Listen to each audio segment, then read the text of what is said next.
Bonjour à tous et bienvenue pour cette nouvelle vidéo. Jouez avec moi numéro 35. Alors, la petite page de pub habituelle avec le prochain voyage pour la Crète du 20 au 27 mai. Tother, c'est encore possible de s'inscrire, mais bon, on approche quand même du départ. Et puis, ça y est, j'ai mis en ligne le Croisic donc au mois de septembre. Et puis, vous avez aussi toujours le golfe de la Bretèche au mois d'avril et la Gascogne fin juin, début juillet. Voilà. Alors, le Croisic, vous pouvez faire le séjour court ou le séjour long. Tout ça, vous avez évidemment sur Amour du Bridge. Bien. Alors, passons au vif du sujet. Vous avez cette main-là et votre partenaire ouvre d'un sans atout. Alors c'est quelque chose de tout à fait standard et classique depuis Mathusalem à peu près, et pourtant il y a encore beaucoup de gens qui font cette erreur. Voilà. Donc, je vous rappelle que lorsque votre partenaire fait une enchère précise, en force, et éventuellement en distribution, donc là on a les deux, hein, pour l'ouverture d'un sans atout, il fait une enchère de moussaillon, et donc, par inférence, le partenaire en face, donc vous en l'occurrence, vous devenez le capitaine. Et le capitaine de la séquence, il ne raisonne pas en zone de points. Vous avez une première vidéo que je vais vous conseiller de retourner voir si vous ne l'avez pas vue, ou d'aller voir si vous ne l'avez jamais écouté, sur le capitaine et le moussaillon. C'est vraiment des choses absolument fondamentales et très très importantes. Donc, le moussaillon, il décrit sa main dans des zones de points. Là, par exemple, quand il ouvre d'un sans atout, il dit j'ai entre 15 et 17. Bon. Quand il dit un trèfle, un pic de pique, il dit j'ai une ouverture banale de première zone avec un fit à pique de 4 cartes, etc. Tout ça, c'est les enchères de moussaillon. Donc, qui sont dans des zones de points. Le capitaine, lui, il raisonne pas comme ça. Lui, il connaît, à peu de choses près, le nombre de points de la ligne, puisque son partenaire a fait une enchère précise, et donc, il va évaluer sa main en zone de contrat. Et ces contrats, ces zones de contrat, c'est la première zone, c'est pas de manche, il sait qu'il n'y a pas la manche. Deuxième, c'est espoir de manche, donc peut-être si le partenaire est maximum de sa zone. Troisième, c'est certitude de manche, donc on va jouer la manche quoi qu'il arrive et pas plus. Après, espoir de chelem, donc là uniquement dans le cas où le partenaire serait maximum et où on aurait les contrôles, les as, etc. Patati patata. Certitude de petit chelem. Alors, la certitude de petit chelem, ça ne veut pas dire qu'on va jouer le petit chelem tout le temps, ça veut dire qu'on a la certitude d'avoir les points pour le jouer. De temps en temps, on ne le jouera pas quand il manquera deux as. Hein. Bon, bien. Et puis, vous avez ensuite la zone espoir de grand. Alors, évidemment, on arrive dans les zones un petit peu plus rares. Et puis, certitude de grand, pareil, à condition qu'il ne manque pas une pièce importante, genre un as. Bien.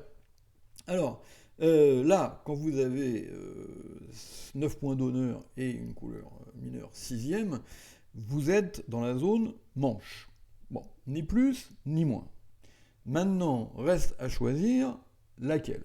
Alors, on pourrait donc, au départ, se dire, peut-être on peut jouer 300 atouts, peut-être on peut jouer 5 carreaux. Et en fait, la réponse à cette question est non. On ne peut pas jouer 5 carreaux. Ou plus exactement, on ne doit pas envisager de jouer 5 carreaux. Donc là, je vais vous renvoyer sur une autre vidéo très importante que vous trouvez aussi sur Amour du Bridge. C'est la vidéo sur la théorie du cingleton. Voilà. Qui est aussi une vidéo vraiment fondamentale qu'il faut absolument que vous ayez écoutée au moins une fois. Bon. Alors, c'est quoi cette théorie du cingleton? Je vous résume très rapidement. On part du principe que le contrat de 5 carreaux, bon ça serait pareil si on avait des trèfles évidemment, hein. Donc le contrat de 5 carreaux n'est rentable par rapport au contrat de 300 atouts que dans l'hypothèse où on fait 11 levées à l'atout carreau et où on n'en ferait que 8 à 100 atouts. Si on en fait 9 à 100 atouts, ça n'a pas d'intérêt de jouer 5 carreaux, parce que c'est pareil. Hein, voilà. Bon. Donc l'intérêt de jouer 5 carreaux n'existe que quand on fait 3 levées de mieux à l'atout carreau qu'on aurait fait à 100 atouts. Et ça, on s'est aperçu que statistiquement, hein, donc je rappelle que le bridge est un jeu statistique, hein, eh bien, ça n'arrive pas, enfin, ça n'arrive que très rarement, quand on a de cingletons, ni l'un ni l'autre. Voilà. C'est ça la théorie du cingleton. Alors, très rarement, ça ne veut pas dire jamais. Bon. Mais c'est pas grave. Au bridge, on n'a pas besoin d'absolu. Hein. On se fie à des probabilités, à des statistiques. Voilà. Donc, quand on n'a pas de singleton ni d'un côté ni de l'autre, il est rarissime que 5 carreaux gagne et que 300 atouts chute. Voilà. Ou en tout cas que 5 carreaux soit un meilleur contrat que 300 atouts. Voilà. Donc du coup, on ne s'en occupe pas. Parce que si on s'en occupe, d'abord, on va complexifier les séquences, et puis surtout, on va donner des renseignements aux adversaires qui vont les aider pour leur entame, pour leur jeu de la carte, etc. Et donc ça va être statistiquement extrêmement mauvais. Voilà. Alors, si votre partenaire a un petit doubleton ou un petit tripleton dans une couleur noire, imaginons qu'il ait 2 ou 3 petits trèfles ou 2 ou 3 petits piques. Bon, eh bien, dites-vous bien que c'est vrai qu'on peut chuter 300 atouts à l'entame en perdant 5 levées dans cette couleur-là, mais d'abord, ça n'est absolument pas certain. D'abord, si votre partenaire a 3 petits, par exemple, trèfle ou 3 petits piques, les adversaires ont 8 cartes dans cette couleur. Or, 8 cartes, elles peuvent être partagées 4-4. Bon, auquel cas, ils ne peuvent encaisser que 4 levées dans la couleur d'entame. Et moi, je peux espérer faire les 9 suivantes derrière. Et j'aurai plus de facilité à faire les 9 suivantes derrière à sans atout qu'à faire les 11 suivantes à l'atout carreau, oui, puisque dans cette hypothèse, j'aurai 2 perdantes immédiates à pique ou à trèfle. Oui, bon. Et comment? C'est donc une histoire, si vous voulez, que d'avoir le contrat de 300 atouts, même dans cette hypothèse, n'est pas encore perdu. Deuxième cas qui peut se produire, les adversaires ont 8 cartes dans la couleur, mais elles sont réparties 3 chez l'entameur et 5 de l'autre côté. Et là, le pauvre type qui est à l'entame, il n'a pas tellement de raison d'aller entamer sous son roi de pique 3e ou sous sa dame de pique 3e, puisqu'évidemment, il n'a aucun moyen de savoir que son partenaire a 5 cartes dans la couleur avec les 2 gros honneurs qui lui manquent. Bon, voilà. Donc du coup, le fait de ne pas arrêter une couleur n'a rien de rédhibitoire au contrat de 300 atouts. Hein. C'est pas pour ça qu'on perd forcément 5 levées dans la couleur d'entame. Alors bien sûr, si le partenaire a un petit doubleton dans cette couleur, là c'est plus embêtant parce que là ils ont 9 cartes dans la couleur où on n'a rien. Et là, évidemment, il y a plus de risques de perdre 5 levées, ne serait-ce que parce qu'ils ont probablement 4 cartes ou 5 cartes chacun. Alors, au moins 4 cartes chacun. Bon. Mais de toute façon, en général, dans ces cas-là, il est extrêmement rare qu'on gagne le contrat de 5 carreaux. Vous voyez, avec cette main-là, par exemple, imaginez votre partenaire, il a 2 petits trèfles. Oui, bon, très bien. Alors maintenant, pour gagner 5 carreaux, sachant qu'on a 2 trèfles perdants, et qu'en plus, si on fait une séquence pour essayer de vérifier qu'on arrête toutes les couleurs, en imaginant qu'on en puisse en retrouver une, hein, on va téléphoner l'entame aux adversaires. Hein, donc là, il n'aura aucune chance de passer à travers. Bon. Et puis, il faudrait que votre partenaire, pour qu'on gagne 5 carreaux, qu'on ait tout maître à côté. Donc il faudrait qu'il ait quoi? As-roi de pique, As-roi dame de cœur et le roi de carreau. Ça, c'est pas possible, ça fait trop de points pour une ouverture d'un 100 atout. Donc ça veut dire que, même dans ce cas-là, on serait encore, dans le meilleur des cas, sur une impasse. Oui, et parfois, le contrat de 300 atouts sera quasiment 0%. Imaginez que votre partenaire, il est, je sais pas moi, faudrait qu'on ait pas de cœur perdant, par exemple. Vous voyez, donc s'il a As-roi de cœur 3e sans le 10, par exemple, on va se trouver qu'un cœur dont on ne pourra pas facilement se débarrasser. Oui, bon. Donc tout ça pour vous dire que quand vous avez ce genre de main, eh bien vous devez annoncer directement le contrat de 300 atouts sans faire un Texas carreau. Ouais. D'ailleurs, imaginons qu'on dise 3 trèfles. Le partenaire dit 3 carreaux et qu'on dise maintenant 300 atouts. On ne serait pas plus avancé parce que votre partenaire il ne saurait pas dans quelle couleur il y a un trou. Oui, bon. Donc de toute façon ça nous servirait pas à grand chose. Et d'ailleurs cette séquence 1 100 atouts, 3 trèfles, Texas, 3 carreaux, 300 atouts, c'est ce qu'on appelle une séquence impossible. Voilà. C'est-à-dire que c'est une séquence d'enchères qui n'a pas de sens en tant que naturelle. Voilà. Parce que justement, si on a une main avec 6 cartes à carreaux dans la zone de manche et qu'on n'a pas de singleton, on ne fait pas de Texas. On dit directement 100 atouts, 300 atouts. Donc, 3 trèfles Texas, 3 carreaux, 300 atouts, ça n'existe pas en tant qu'enchère naturelle. Donc, on va lui donner une signification artificielle. Et quel est le truc intéressant à annoncer quand on a fait un Texas mineur et qu'on reparle sur 3 trèfles ou 3 carreaux, c'est justement d'annoncer le singleton. Bon, donc on dit 3 cœurs, j'ai singleton cœur, 3 piques, j'ai singleton pique. Bon, heureusement, plus personne fait à l'envers de nos jours. Et 300 atouts, j'ai singleton dans l'autre mineur, puisque c'est le singleton qu'on ne peut pas annoncer surtout quand on a fait un Texas pour les carreaux. D'accord? Voilà. Donc ça devient une séquence d'enchères conventionnelle, hein, qui veut dire qu'on ferait la même séquence avec la même main, mais un petit pic de plus et un trèfle de moins. Là, on dirait 3 trèfles Texas, 3 carreaux, 300 atouts. D'accord? Alors attention, j'insiste bien, la théorie du singleton, ça ne concerne que les manches. Oui, ça n'a rien à voir avec les séquences de contrat partiels et rien à voir avec les séquences de Schlemm. Donc autrement dit, quand vous faites un Texas mineur, vous pouvez très bien ne pas avoir de singleton, mais à ce moment-là, vous serez soit en zone faible, et vous allez passer sur la rectification du partenaire, soit en zone de Schlemm. Ouais. Et là, vous aurez des enchères de Schlemm éventuelles derrière. Si vous n'avez pas de singleton, vous pouvez répéter votre mineur au palier de 4, par exemple, ou dire 400 atouts quantitatifs, 500 atouts, choisis ton Schlemm, pour laisser le partenaire choisir entre 6 carreaux et 600 atouts, des choses comme ça. Voilà. Mais en tout cas, retenez bien que la théorie du singleton, ça ne concerne que les manches, ni les partiels, ni les Schlemm. D'accord? Bon, alors, maintenant, on va se passer au jeu de la carte. Votre adversaire entame du 10 de cœur et vous découvrez donc la main de votre partenaire qui est celle-ci. Bien. Alors, première question qu'on peut se poser, c'est qu'est-ce qu'on va... Bon, on va évidemment essayer d'exploiter les carreaux, hein, ça c'est clair. Et qu'est-ce qu'on va passer comme carte du mort? Est-ce qu'il faut mettre un petit cœur ou est-ce qu'il faut mettre le valet? Bon.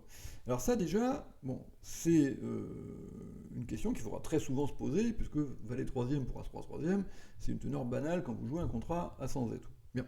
Alors, première chose, si la dame de cœur est à votre droite et qu'elle est au moins 3e, hein, donc 3e ou 4e, dans l'hypothèse où Ouest aurait entamé dans 3 cartes à cœur, 19 petits par exemple, bon, c'est pas absolument impossible. Que vous mettiez le valet ou que vous mettiez un petit, ça ne changera pas grand-chose à votre nombre de levées, parce que de toute façon, lui, sur un thème du 10, évidemment, il ne montera pas de la dame si vous mettez un petit du mort. Hein. Bon. Donc du coup, dans cette hypothèse, ça changera probablement pas grand-chose. Bon. Donc ce qui est intéressant, c'est les cas où votre adversaire a entamé sous la dame longue, donc la dame de cœur 4e ou 5e à votre gauche, ou alors quand il a entamé dans une couleur 4e ou 5e sans la dame, et donc à ce moment-là, la dame est courte à votre droite, c'est-à-dire sèche ou seconde. Bon.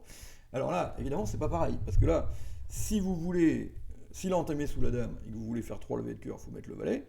Si vous mettez petit, vous ne ferez jamais votre valet, hein, parce que Ouest, lui, n'en jouera jamais, et c'est éventuellement l'autre qui en jouera. Et puis, en revanche, si vous mettez le valet et que la dame était seconde ou sèche à votre droite, c'est dommage parce que là, en mettant petit 2 fois, vous pouviez faire 3 levées dans la couleur. Bon, alors, c'est tout bête, en général, question de probabilité. Voilà. C'est-à-dire que, a priori, la dame de cœur, qui est une carte comme ça, prise parmi les 52, a 50% de chance d'être à gauche et 50% de chance d'être à droite. Mais là, on n'est pas dans un a priori. C'est-à-dire que votre adversaire a entamé à cœur. Or, sur la séquence 500 atouts, 300 atouts, il est légitime de penser qu'il va plus souvent entamer à cœur dans 4 ou 5 cartes que dans 2 ou 3, évidemment. Hein. Bon. Donc, du coup, la dame de cœur a tout simplement plus de chances d'être dans la main de celui des deux qui a le plus de cœur. Voilà. Or, sur cette séquence et dans le contexte, il est probable que celui des deux qui a le plus de cœur, c'est Ouest. Oui. Donc, du coup, il y a plus de chances que la dame de cœur soit en Ouest qu'en Est. Ouais. Donc, ce qui devrait nous inciter à passer le valet. Bien. Alors, vous mettez le valet de cœur, et là, évidemment, manque de peau, vous pensez bien, la dame arrive. Bon, alors maintenant, autre question qu'il faut se poser, enfin, qu'on aurait même d'ailleurs dû se poser avant, c'est qu'est-ce que je fais? Est-ce que je prends ou est-ce que je prends pas? Bon. Comme d'habitude, vous pouvez toujours appuyer sur la touche pause si vous voulez un petit peu plus de temps pour réfléchir. Bon. Et la réponse est, il faut prendre. Alors pourquoi? Parce qu'il y a une couleur qui est probablement plus dangereuse pour vous que les cœurs, c'est les piques. Voilà. Puisque si vos adversaires donnent 3 coups de pique, eh ben, ils peuvent se libérer un pic de longueur, et comme il faudra leur donner au minimum une levée de carreau, hein, parce que vous ne pourrez pas capturer tous les carreaux de vos adversaires, si vous les laissez jouer pique, ils pourraient peut-être faire 3 levées de pique, la levée de carreau et la levée de cœur que vous auriez laissée à l'entame. Bon. Donc, est-ce que je dois prendre la dame de cœur? La réponse est oui. Bien. Alors maintenant, on se retrouve comme ça. Et il va falloir essayer de manœuvrer les carreaux au mieux. Bon. Alors, évidemment, vous n'avez pas de reprise externe au mort, puisque le valet de pique et le valet de trèfle ça aurait des reprises un petit peu lointaines et surtout un petit peu aléatoires. Hein. Bon. Et donc il faut essayer de ménager vos communications. Alors, c'est pas très difficile en fait, hein, mais beaucoup de gens ont un petit peu plus de mal. Alors qu'ils gagneraient le contrat très facilement si au mort il y avait As-Roi de carreau 6e. Ouais. Parce que là, As-Roi de carreau 6e pour deux petits, si vous jouez au bridge depuis plus de 3 semaines, vous savez qu'il faut faire un coup à blanc pour économiser les communications vers le mort, parce qu'il n'y a pas de reprise externe. Voilà, bon. Mais en fait, avec As-Dame, c'est exactement la même chose. Hein, la seule différence, c'est que pour que votre dame joue le rôle du roi, il va falloir que le roi soit placé. Voilà, hein, parce que la dame de carreau soit une levée. Mais si vous jouez immédiatement un petit carreau pour la dame, eh ben vous êtes cuit. Voilà. Parce que vous pourrez peut-être affranchir vos carreaux dans l'hypothèse où ils sont 3-2, qui est de toute façon une hypothèse de nécessité. Si les carreaux sont 4-1, vous ne gagnerez jamais ce contrat de 300 à tout. Mais une fois que vous aurez joué carreau la dame, et puis après, que vous jouiez un petit carreau ou as de carreau et carreau, ça ne change rien. Vous n'aurez plus de carreau dans votre main. Et donc vous ne pourrez plus accéder au mort de façon directe. Et indirect avec le valet de trèfle, ça ne servira à rien parce que vos adversaires, ils auront libéré leur cœur, et puis As-Roi de pique, et puis la levée de carreau, et puis la dame de trèfle, et ils auront beaucoup trop de levées pour que vous puissiez encaisser vos levées à vous. Voilà. Donc il va falloir que vous économisiez vos communications, et donc vous allez manœuvrer très exactement comme si vous aviez As-Roi de carreau 6e. Voilà. Donc en commençant par un coup à blanc dans la couleur. Alors, vous jouez un petit carreau, petit. Alors, ça sert à rien de jouer le 8, hein, de toute façon. Hein. Les adversaires, ils ont roi, valet 19. Hein. Bien. Et donc, voilà, peu importe à la limite celui des deux qui prend la main, ça n'a pas grande importance, de toute façon, ils vont rejouer cœur. Et maintenant, la question, toujours pareil, est-ce que vous prenez ou est-ce que vous prenez pas? Bon, alors là, il n'y a plus le même danger d'affranchissement des piques que tout à l'heure, parce qu'à ce stade-là, si vous jouez pique, ça vous arrangerait plutôt. Mais de toute façon, si vous relâchez la main, ça veut dire que de toute façon, vous allez chuter d'une valise. Hein. Bon. Donc du coup, le laisser passer à ce stade-là n'a franchement pas beaucoup d'intérêt. Bien. Et donc maintenant, il ne vous reste plus qu'à faire une petite prière et à espérer évidemment que le roi de carreau soit bien placé, hein, puisque c'est votre hypothèse de nécessité avec le partage 3-2 des carreaux. Voilà, il faut que le roi soit second ou troisième placé. Bon. Et donc maintenant, vous jouez un petit carreau et vous mettez la dame quand le roi n'arrive pas. Ok? Bon. Alors, inutile de vous dire que si ça rate, la cabane tombe sur le chien, hein, bon, puisque vous allez évidemment chuter beaucoup, puisque vous n'avez plus d'accès aux morts et vous allez rendre toutes les cartes perdantes que vous avez dans la main. Bon. Mais tant pis, c'est pas grave, hein, la peur n'évite pas le danger, et donc vous devez faire cette impasse. Et comme vous êtes dans un bon jour, elle marche. Bien. Et donc maintenant, vous pouvez défiler vos carreaux et vous avez vos 9 levées. Alors, on va repartir un petit peu en arrière. Imaginons donc le début, entame 10 de cœur, vous avez mis le valet, vous vous rappelez, et là, hop, bonne nouvelle, on vous met un petit à votre droite. Bien. Alors, la question que je vous pose, alors évidemment, vous mettez un petit de votre main, c'est qu'est-ce que ça change et pourquoi? Voilà. Vous avez le temps d'appuyer sur pause pour réfléchir. Et la réponse est, chouette, ça c'est une super bonne nouvelle. Alors d'abord, pas tellement parce que j'ai fait la levée du valet de cœur. Bon, ça c'est une surlevée, j'en ai pas tellement besoin hein, pour gagner mon contrat de 300 à tout. Moi, il faut que j'arrive à exploiter mes carreaux. Mais le gros avantage, c'est que je suis au mort. Voilà. Et que je vais jouer exactement de la même façon, mais le coup à blanc, je vais le jouer en partant du mort. Et pour vous, ça n'a l'air de rien changer. Que vous jouiez le 4 de la main pour le 3, enfin, le 4 du mort pour le 3 de votre main ou le 3 de votre main pour le 4 du mort, on a l'impression que c'est pareil. Mais en fait, non, c'est pas du tout pareil. C'est pas pareil pour votre adversaire de droite. Et en particulier quand il a le roi second. Voilà. Imaginez qu'il ait ça. Alors, là, vous voyez bien qu'il faudrait qu'il mette le 10. Ouais. Bon. Mais, dans la pratique, à votre avis, qu'est-ce qu'il va faire, votre adversaire de droite hein? Eh bien, très souvent, il va plonger du roi, parce qu'il ne voit pas le valet. Bon, s'il a roi valet sec, évidemment, il va mettre le valet, bien sûr. Mais s'il a le roi second sans le valet, roi 10, roi 9, roi 2, etc. Mais là, vous lui posez un vrai problème, parce que, imaginons que vous ayez le valet second dans la main, vous joueriez exactement pareil, vous joueriez un petit vers le valet second, hein, ça serait le maniement correct de la couleur. Et s'il met pas son roi, il le fait plus. Donc du coup, là, tout le monde doit dire, mais pourquoi t'as pas eu ton roi hein bon, bien.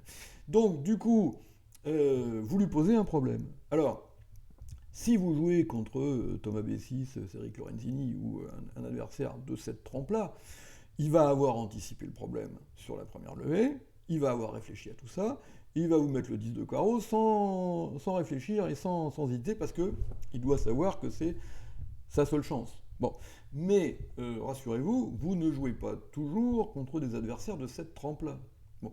Et donc, dans la vraie vie, dans la pratique, hein, contre un adversaire de moindre talent que Cédric Lorenzini ou Thomas Bessis, qui est quand même la grande majorité des bridgers, eh bien, il va soit mettre le roi, ça c'est 9 fois sur 10, à peu de choses près, soit si c'est quand même vraiment, malgré tout, un bon joueur, il va peut-être mettre le 10. Mais s'il met le 10, après avoir hésité, s'être tortillé sur sa chaise pendant une minute, évidemment, il vous dévoile qu'il a le roi. Et du coup, vous pourrez jouer carreau pour l'as au tour d'après. D'accord ? Alors attention, si jamais il se met à hésiter, à se tortiller, à lever les yeux au ciel et prendre un air inspiré de martyr, et qu'il n'a pas le roi, là, vous avez le droit d'appeler la police. Hein. C'est absolument interdit de faire ça. Hein. C'est ce qu'on appelle une hésitation volontairement trompeuse qui est destinée uniquement à mettre le déclarant dans le vent. Et ça, on n'a pas le droit de faire ça. Hein. Bon, voilà. Donc, du coup, votre adversaire qui ne mange pas de ce pain moisi-là, voilà. Donc, quand il a le roi second, vous voyez que vous lui posez un véritable problème. De temps en temps, il y a même des adversaires qui vont faire l'erreur de plonger sur le roi troisième. Bon. Certes, ça serait une grosse bêtise, hein, bon. Mais après tout, pourquoi ne pas donner aux adversaires l'occasion de faire des bêtises, même grosses, hein, disons le droit. Hein, bon.